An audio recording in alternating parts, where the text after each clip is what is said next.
Aujourd'hui, on va parler du LDL et de l'athérosclérose. C'est un sujet qui déclenche très vite des prises de position extrêmes. On entend de plus en plus que le LDL serait injustement diabolisé, qu'il serait essentiel à la vie et de ce fait inoffensif chez les personnes métaboliquement saines et ne constituerait pas un risque causal de maladie cardiovasculaire. L'objectif de cet épisode, c'est de se faire avocat à des personnes allant à l'encontre du modèle établi et de décortiquer en fait ensemble les arguments souvent mis en avant pour voir s'ils sont dans le vrai ou non. Et on va évidemment chercher à remettre tout ça dans une lecture cohérente et utilisable, avec ce que j'estime être de bonnes stratégies nutritionnelles à la fin. Commençons par la base. Donc le LDL c'est quoi? Le LDL c'est pour Low Density Lipoprotein et c'est une particule de transport. Physiologiquement, il va transporter principalement du cholestérol estérifié depuis le foie vers les tissus périphériques. Cette particule, elle va contenir une apolipoprotéine majeure, qu'on appelle l'ApoB, et qui lui permet de se lier au récepteur LDL qui est exprimé par les hépatocytes, mais aussi par de nombreux tissus. Une différence avec le HDL, ce qu'on appelle le bon cholestérol, c'est que celui-ci va ramener le cholestérol vers le foie. Et c'est pour ça qu'il est présenté un petit peu comme le bon cholestérol. Donc le cholestérol livré par le LDL, il va être utilisé pour tout un tas de fonctions essentielles, la structure des membranes cellulaires, la synthèse des hormones stéroïdiennes, la production de sels biliaires, etc. etc. Il n'y a aucun débat scientifique là-dessus. Sans cholestérol, la vie humaine est effectivement impossible. On cite souvent, et à juste titre, des pathologies génétiques rares comme le syndrome de Smith-Lemli, dans lequel la synthèse endogène du cholestérol va être déficiente. Chez ces patients, l'apport alimentaire en cholestérol va améliorer certains paramètres cliniques, mais ce point physiologique ne répond absolument pas à la question centrale qui nous intéresse ici. La question c'est pas avons-nous besoin de cholestérol? Oui, évidemment qu'on en a besoin. La question c'est qu'est-ce qui se passe quand la concentration de particules LDL circulantes est chroniquement élevée au long terme? Donc avant d'y répondre, si tu cherches à atteindre tes objectifs physiques en prenant enfin ta santé en compte, j'ai créé une semaine de mini-cours pour mieux comprendre ton corps, ta santé et débloquer ta progression. Tu peux le recevoir en t'inscrivant directement sur mon site internet, je te mets le lien en description. Maintenant, on retourne à ce qui nous intéresse et on commence par la question qui échauffe le plus les esprits. Le LDL, est-ce que c'est un facteur causal de l'athérosclérose ou seulement un marqueur associé? Pour rappel, l'athérosclérose, c'est un facteur causal, pour le coup, des maladies cardiovasculaires et donc de mortalité. L'athérosclérose, c'est une maladie des artères où on va avoir des dépôts qui se forment progressivement dans la paroi, et ces dépôts, qu'on appelle plaques, vont être faits surtout de cholestérol, de cellules immunitaires et de différents tissus fibreux. Et avec le temps, l'artère va devenir de plus en plus rigide, plus étroite, et elle peut se boucher brutalement, ce qui peut donner un infarctus, un accident vasculaire cérébral, etc. Et donc le LDL, c'est quoi? C'est la particule qui transporte le cholestérol, comme je l'ai dit. Et quand trop de LDL pénètre dans la paroi des artères, il peut s'y accumuler et participer à la formation de plaques. Et donc le souci principal qu'on entend souvent, c'est qu'on nous dit qu'il n'existe pas d'essai randomisé contrôlé qui va venir prouver la causalité du LDL sur les maladies cardiovasculaires. Et effectivement, c'est vrai. Sauf que d'un point de vue éthique, tu t'en doutes, c'est pas vraiment possible. On ne va pas faire exploser le LDL de patients pendant 20 ans pour voir s'ils vont plus facilement mourir. Car oui, les données en ce sens, elles sont solides. Et non, contrairement à ce qu'on te dit, cela ne vient pas uniquement d'études épidémio-observationnelles. Et c'est là que les études de randomisation mendélienne sont hyper importantes. Donc les études de randomisation mendélienne, elles vont utiliser des variations génétiques naturelles pour étudier les relations de cause à effet. Et comme les gènes sont attribués au hasard à la naissance, ils vont pas être influencés par le mode de vie. Et souvent, ce qu'on te dit, c'est que l'épidémiologie ne permet pas de distinguer certains comportements, comme par exemple celui, tu sais, de l'healthy user, le biais de l'utilisateur sain, on va dire, qui mange certes moins de viande, mais qui va aussi manger plus de fruits, plus de légumes, faire plus de sport, etc. Et ça, c'est difficile à prendre en compte, effectivement. Mais ce qui est intéressant avec la randomisation mendélienne, c'est qu'elle permet d'écarter tous ces facteurs de mode de vie pour se rapprocher d'une relation causale. Et on a une publication majeure de Ferrance et Hall en 2017 qui a analysé plusieurs variants génétiques qui affectent le LDL via des mécanismes différents, le plus connu étant le PCSK9. Et il s'agit d'une analyse génétique humaine portant sur des centaines de milliers d'individus qui avaient donc moins de LDL de par leur génétique. Et résultat, pour chaque diminution d'environ 1 millimol de LDL par litre, présente dès le début de la vie et maintenue sur toute la durée de vie, on a un risque de maladie coronarienne qui est réduit d'environ 50 à 55%. Cette réduction, elle est proportionnelle à l'ampleur et à la durée de l'exposition au LDL plus bas. Et si tu te demandes, 1 millimole par litre, ça fait à peu près 0,4 g par litre. Ce point, il est super important, hein. C'est pas une simple, entre guillemets, étude observationnelle ou un essai nutritionnel de trop courte durée pour en tirer des conclusions. Non, hein, c'est un signal qui est cohérent, qui est répété et qui soutient très fortement que le LDL est un facteur causal de l'athérosclérose. Causal, ça ne veut pas dire unique. Causal, ça veut dire qu'il fait partie des éléments nécessaires au processus. Ensuite, un autre argument avancé, ça serait que le LDL aurait un rôle immunitaire protecteur, et que ce rôle, il est sous-estimé dans les discussions autour du cholestérol. Ce point, il n'est pas inventé, il repose effectivement sur quelques mécanismes. J'ai pu trouver quelques travaux expérimentaux qui ont montré que les lipoprotéines qui contiennent de l'ApoB, donc principalement les LDL et les VLDL, peuvent interagir avec des composants bactériens. En particulier, l'ApoB pourrait se lier à certaines molécules bactériennes et limiter leur activité. Il y a un papier clé que j'ai vu être mis en avant par certaines personnes, justement, plutôt entre guillemets pro-LDL. C'est celui de Manifold, Wheeler et Hall en 2016. Et il s'agit d'une étude expérimentale menée chez la souris et sur des modèles in vitro. Donc c'est à prendre avec des pincettes. Mais ça reste intéressant parce que les auteurs montrent que les lipoprotéines ApoB sont capables de séquestrer des peptides de quorum sensing de staphylocoque. Donc le quorum sensing, c'est une méthode de communication entre les bactéries. Cette séquestration, elle va réduire l'activation de la virulence bactérienne, va diminuer l'inflammation pulmonaire et améliorer la clairance de l'infection chez l'animal. Autrement dit, dans ce modèle, les lipoprotéines, elles ne servent pas uniquement à transporter des lipides, elles participent à la défense innée en perturbant la communication entre les bactéries. Dans le même esprit, il y a d'autres modèles animaux qui montrent qu'une chute aiguë des lipoprotéines circulantes va pouvoir s'accompagner d'une susceptibilité accrue aux infections sévères. Bon, là encore, on est sur des modèles expérimentaux, dans des contextes aigus, mais ça reste quand même intéressant. Par contre, chez l'humain, les données, elles sont plus nuancées. On a des études observationnelles en contexte de septicémie, donc c'est déjà particulier, qui ont montré qu'un effondrement des lipoprotéines, en particulier du HDL cette fois-ci, va être associé à un pronostic plus défavorable. On a par exemple Chen et Hall en 2005, mais ça concerne encore une fois des patients qui sont gravement malades, ça ne permet pas de conclure qu'un LDL ou un HDL bas est la cause profonde du mauvais pronostic. Le point clé qui est souvent mal interprété dans ce type d'études, c'est le sens de la relation. En situation d'inflammation systémique aiguë, les cytokines inflammatoires vont venir modifier profondément le métabolisme lipidique et on va avoir une altération de la production hépatique de lipoprotéines, de leur clairance et des concentrations circulantes. Et cette réponse inflammatoire, elle fait partie de la réponse de phase aiguë, elle est bien décrite. Ensuite, il faut aussi souligner que l'effet des lipoprotéines sur l'immunité n'est pas forcément unidirectionnel. Pour rester dans le même contexte mécanistique, on a des travaux expérimentaux qui montrent qu'une dyslipidémie chronique, donc une augmentation cette fois-ci, du LDL et du HDL, et du cholestérol en général, pourrait altérer des fonctions de l'immunité innée.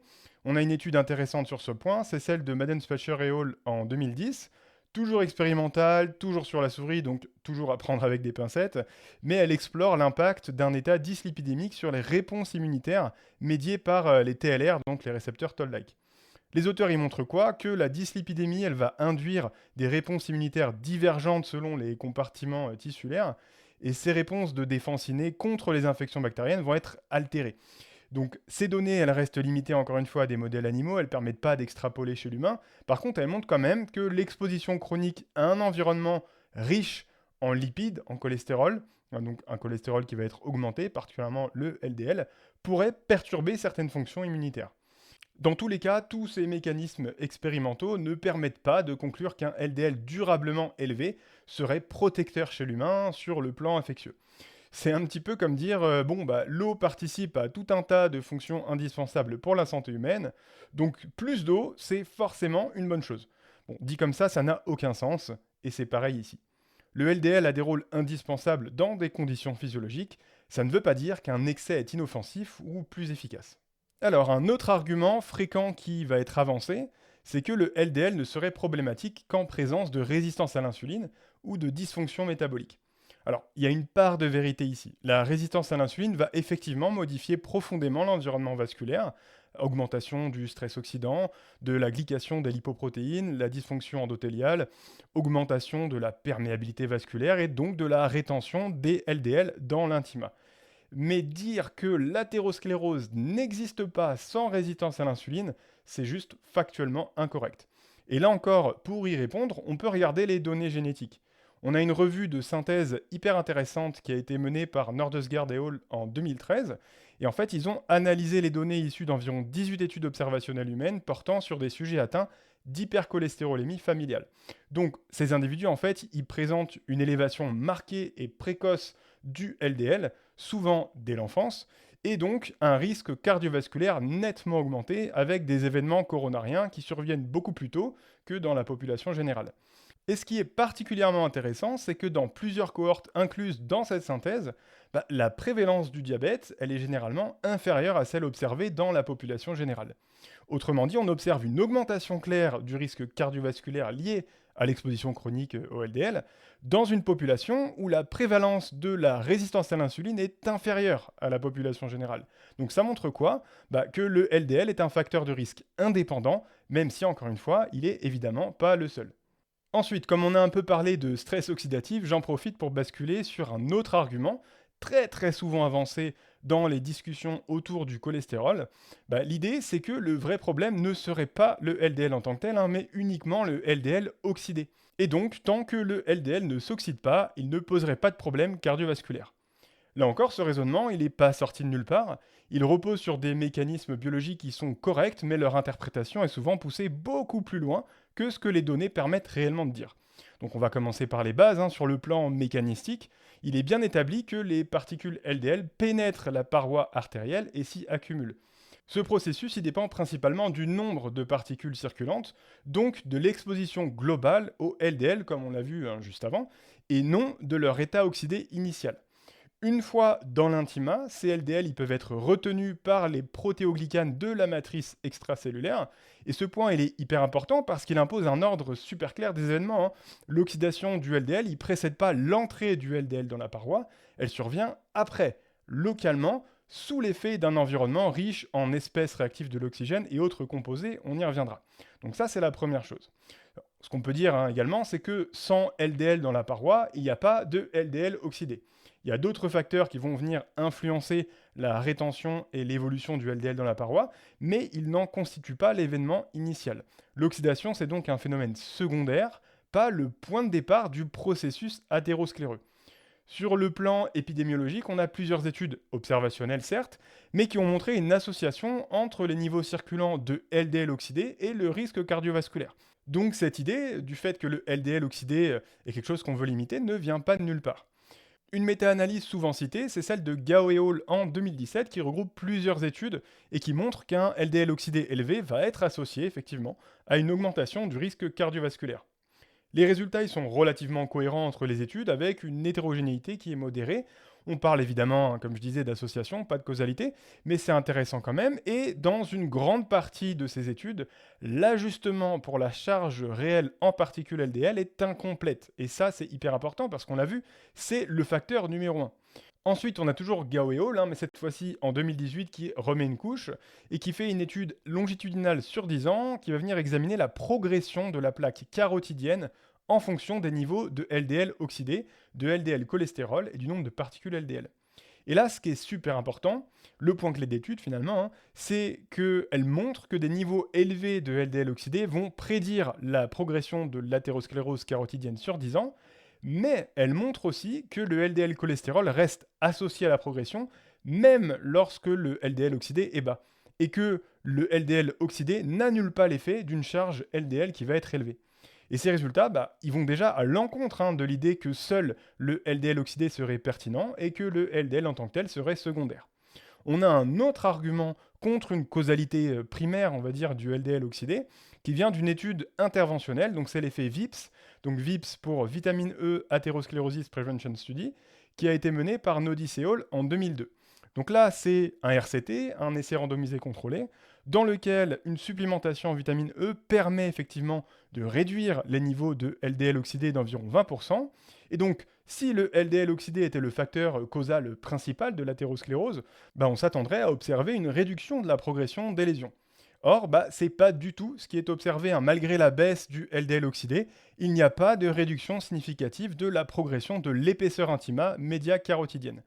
Donc ça ne signifie pas que le LDL oxydé est neutre, inutile, ça suggère juste que réduire le LDL oxydé sans réduire l'exposition globale au LDL ne suffit pas à modifier le cours de la maladie athéroscléreuse.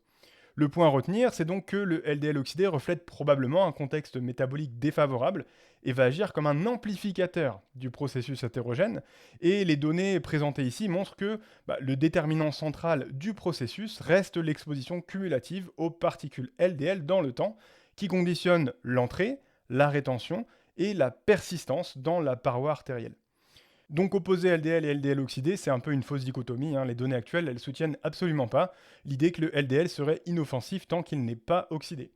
D'ailleurs, on dit souvent que c'est les petites particules de LDL le problème, parce qu'elles s'oxyderaient plus facilement. Sous-entendu, généralement c'est des personnes qui suivent des régimes pauvres en glucides qui disent ça, parce que ce type de régime pourrait donner plus de grosses particules, et selon eux, c'est moins problématique. Bon, je ne vais pas revenir sur l'oxydation, on l'a déjà vu, mais pour le reste, oui, les LDL, les petites particules de LDL, seraient plus oxydables. Alors généralement, ça c'est montré dans des études in vitro en laboratoire. Mais dans le corps, ce qui détermine le risque, c'est pas la taille des particules. Encore une fois, c'est combien de particules circulent pendant combien de temps. Une grosse particule LDL retenue durablement dans la paroi va s'oxyder aussi, peu importe la taille et la composition, on y reviendra tout à l'heure. Ce sont les particules, une par une, qui comptent. D'ailleurs, on a Moreol en 2007 qui ont montré que quand on tient compte des concentrations de petites et de grosses LDL, la taille moyenne des LDL n'explique plus l'athérosclérose. Les deux types de particules sont associés aux lésions, ce qui montre que ce ne sont pas les petites LDL en elles-mêmes qui posent problème, mais la présence de particules LDL, quelle que soit leur taille. On enchaîne avec la dernière question qui revient souvent, c'est si le LDL est impliqué dans l'athérosclérose, pourquoi on ne fait pas de plaques partout? Et notamment dans les veines, parce que là aussi on a du LDL qui circule. Là pour le coup, je trouve que c'est une question qui est pertinente. La réponse courte, c'est que le LDL n'agit pas comme un toxique uniforme qui abîmerait tous les vaisseaux de la même manière. Il va devenir problématique dans un contexte vasculaire précis et avec une quantité précise et chronique comme on a déjà vu. D'abord, les artères, elles sont exposées à des contraintes mécaniques très différentes de celles des veines, avec une pression pulsatile qui est élevée, un stress de cisaillement qui est différent, et ces conditions, elles vont favoriser une activation et une perméabilité endothéliale locale, et ça va venir faciliter l'entrée des lipoprotéines dans la paroi. Mais surtout, ce qui fait la différence, c'est pas seulement que le LDL traverse l'endothélium, c'est ce qui se passe ensuite. Il y a le modèle largement accepté aujourd'hui, c'est celui de William et Taba dès 95, qui va montrer que l'événement clé de départ, c'est la rétention des particules ApoB dans l'intima artériel. Cette rétention, elle dépend notamment des interactions entre justement l'ApoB et les protéoglycanes de cette matrice extracellulaire, j'en ai déjà parlé juste avant. Une fois retenues, les particules LDL, elles vont rester assez longtemps dans la paroi pour être modifiées. Et ces modifications, elles vont déclencher une réponse inflammatoire, vont attirer des macrophages et transformer un simple dépôt lipidique en une lésion athéroscléreuse. Il y a un autre argument qui est hyper parlant, c'est quand on place une veine dans une circulation artérielle, par exemple lors d'un pontage coronarien, cette veine, elle va finir par développer des lésions athéroscléreuses. On a des revues cliniques comme celle de Parang et Arroy en 2009 qui le décrivent très bien. Donc le LDL, c'est un facteur causal et indispensable de l'athérosclérose, mais son effet n'est pas uniforme dans tout l'arbre vasculaire. Il va devenir athérogène localement lorsque plusieurs conditions sont réunies. Il y a du LDL dans les veines, mais il n'y a pas l'environnement nécessaire pour qu'il y soit retenu et déclenche une plaque. Avant de conclure, on va revenir sur plusieurs erreurs de raisonnement qui reviennent très très souvent quand on parle du LDL et qui expliquent une grande partie des débats actuels. Alors la première, c'est de confondre utilité biologique et absence de toxicité à haute dose. Le raisonnement implicite, c'est souvent le suivant, puisque le LDL transporte du cholestérol, que le cholestérol est indispensable à la vie, alors le LDL ne peut pas être problématique. Mais ce raisonnement ne tient pas. En physiologie humaine, pratiquement toutes les molécules essentielles deviennent délétères lorsqu'elles sont présentes en excès chronique. L'oxygène, le fer, le glucose ou même l'eau sont indispensables, mais leur accumulation ou leur exposition prolongée à des niveaux élevés va poser problème. Le LDL ne fait pas exception à cette règle générale, et le fait qu'une molécule soit nécessaire ne dit absolument rien sur sa fenêtre optimale ni sur les effets d'une exposition cumulative excessive. La deuxième erreur fréquente, c'est de mélanger des contextes temporels complètement différents. On voit souvent des arguments basés sur des observations aiguës, dont celle que je présentais tout à l'heure sur des patients hospitalisés en septicémie ou en état inflammatoire sévère. On va avoir des concentrations de lipoprotéines qui vont chuter fortement, et ces situations, elles sont parfois utilisées pour suggérer qu'un LDL-BAL serait trop dangereux en soi. Et dans ces contextes, la baisse du LDL, c'est une conséquence de la réponse inflammatoire liée aux cytokines, à la diminution de la production hépatique et à l'augmentation de la clairance. Ces observations, elles disent absolument rien sur les effets d'un LDL modérément bas, maintenu pendant des décennies chez des individus stables. Confondre un marqueur de gravité aiguë avec un facteur de risque chronique, c'est simplement une erreur méthodologique assez classique. Une troisième erreur, ça consiste à penser qu'un facteur n'est causal que s'il est seul, de manière isolée.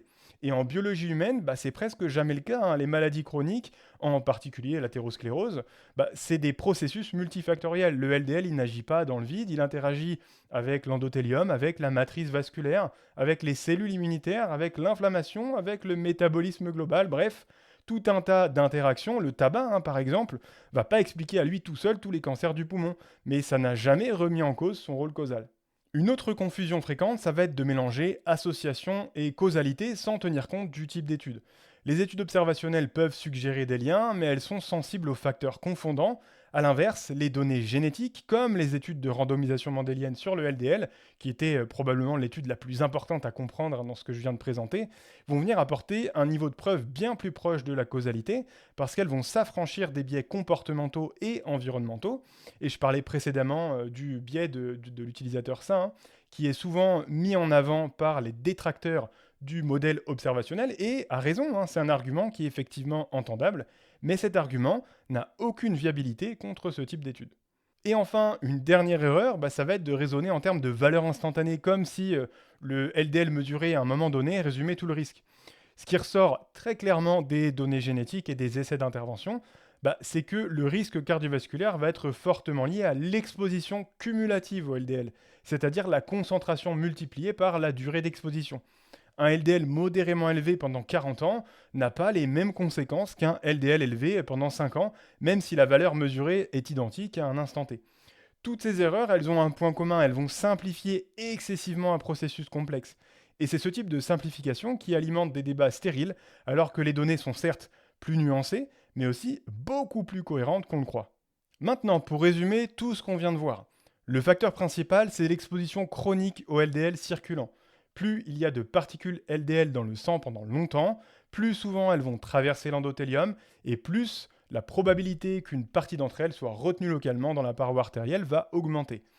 Un LDL retenu dans l'intima, il n'est pas immédiatement modifié, mais sa rétention prolongée dans le temps va rendre très probable l'apparition de modifications, dont l'oxydation, mais pas que. Donc ces modifications qui sont nécessaires au déclenchement de la réponse inflammatoire et à la formation de la plaque.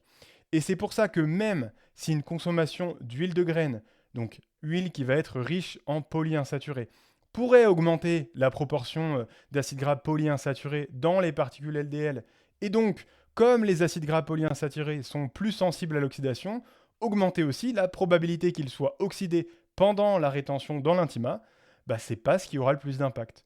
Pourquoi ? Parce qu'on réfléchit à LDL égal. Et se dire qu'à LDL égal retenu, un LDL plus riche en acides gras polyinsaturés est théoriquement plus oxydable, c'est probablement vrai. Mais la clé, c'est que le LDL total n'est pas égal entre une alimentation riche en acides gras saturés et riche en acides gras polyinsaturés. Et c'est ça le facteur numéro 1 entre les deux. Plus il y a de LDL, plus la probabilité de rétention sur la durée augmente. Peu importe si le LDL est plus composé d'acides gras polyinsaturés ou d'acides gras saturés, la rétention prolongée du LDL dans l'intima va rendre très très probable l'apparition de modifications parce qu'il est au contact de pro-oxydants certes, mais aussi de tout un tas de médiateurs, d'enzymes, etc. qui vont être nécessaires au déclenchement de la réponse inflammatoire et à la formation de la plaque. Peu importe la composition, une fois retenu durablement, le LDL il a une très forte probabilité de subir des modifications pro-inflammatoires, même si tu as zéro acide gras polyinsaturé dans ton alimentation. On entend trop souvent que les acides gras saturés vont protéger de façon inébranlable de l'oxydation. C'est pas vraiment le cas. Si tu laisses de la graisse saturée, mettons du suif de bœuf, dans un environnement pro-oxydant, elles vont s'oxyder. Certes, moins rapidement que les acides gras polyinsaturés, mais elles vont quand même s'oxyder. Et encore une fois, tout le phénotype de l'athérosclérose se joue pas sur 2 ans, ça se joue sur 20, 30, 40 ans. Donc il faut arrêter de résumer en fait la problématique à une problématique d'oxydation. Et en plus de ça, il n'y a pas que l'oxydation, hein. Pour tous ces autres médiateurs qui vont intervenir dans le processus, la composition initiale en acide gras polyinsaturé ou en acide gras saturé n'a pas forcément autant d'impact. On a aussi parlé ensemble précédemment de l'étude VIPS, hein, qui a montré qu'il est certes possible de réduire l'oxydation du LDL, mais ça ne réduit pas la progression des lésions et le risque cardiovasculaire. Maintenant, est-ce que ça veut dire que je recommande la consommation de grandes quantités d'huile de graines? Non, les huiles de graines en grande quantité sont intéressantes pour baisser le LDL dans un contexte d'une alimentation où les AGS sont plus hauts que ce qu'on souhaiterait. Mais selon moi, l'intervention numéro 1, c'est réduire la consommation d'acides gras saturés qui vont faire monter le LDL le plus de très loin et privilégier la consommation des acides gras monoinsaturés, hein, donc je pense à l'huile d'olive par exemple.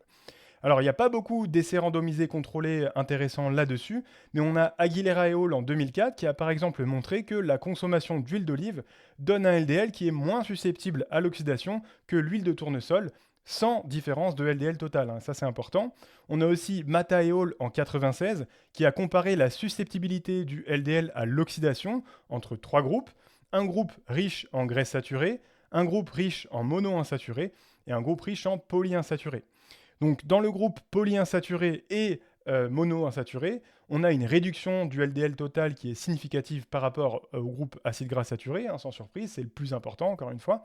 Mais on observe un LDL significativement moins susceptible à l'oxydation dans le groupe monoinsaturé par rapport au groupe polyinsaturé. Après, je ne suis pas un gourou, j'ai mes biais, mais il y a quand même une anecdote qui m'a marqué, c'est que dans la première étude que j'ai faite à l'INRAE, on cherchait à comparer des paramètres entre deux groupes de souris DIO. Donc DIO, c'est pour Diet Induced Obesity, donc en gros deux groupes de souris obèses. Dans les analyses qu'on a fait, entre autres, on a fait un calcul des T-bars. Donc en gros, on va soumettre les cellules à un stress oxydatif, ici c'était un stress thermique, pour mesurer encore une fois la susceptibilité à l'oxydation via les niveaux de malondialdéhyde, hein, donc de MDA.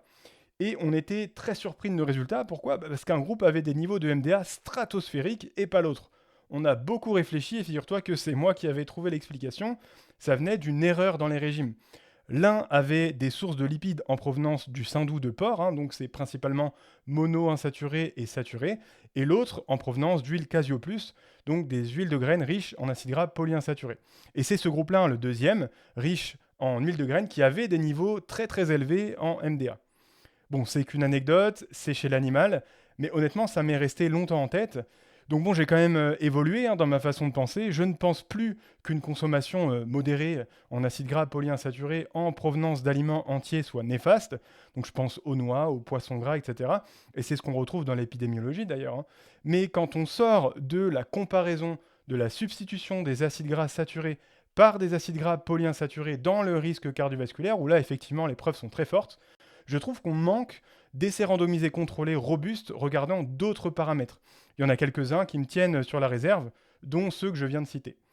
Mais dans tous les cas, au niveau cardiovasculaire, l'ordre de priorité, c'est de réduire le LDL total. Je répète, et je le dis pour que tu le retiennes, et ensuite de se soucier de l'oxydation du LDL, pas l'inverse. Évidemment, il ne va pas y avoir que les graisses alimentaires qui vont avoir des impacts sur le cholestérol et le LDL. On aurait pu parler d'hypothyroïdie, de type de fibres et de quantité de fibres, de répartition des macronutriments et de tout un tas d'autres paramètres qui rendraient ce podcast bien trop long. On va se contenter de ça pour l'instant. Voilà, donc j'espère que tu as apprécié et appris quelque chose dans ce podcast, car c'est vraiment ça, hein, l'objectif de NutriCode, prendre le temps de comprendre là où tout va trop vite ailleurs, et particulièrement sur les réseaux.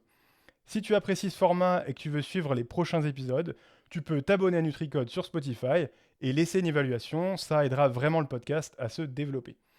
Et nous on se retrouve dans le prochain épisode pour continuer à décoder la nutrition, le sport et la santé, appliqués à la vraie vie.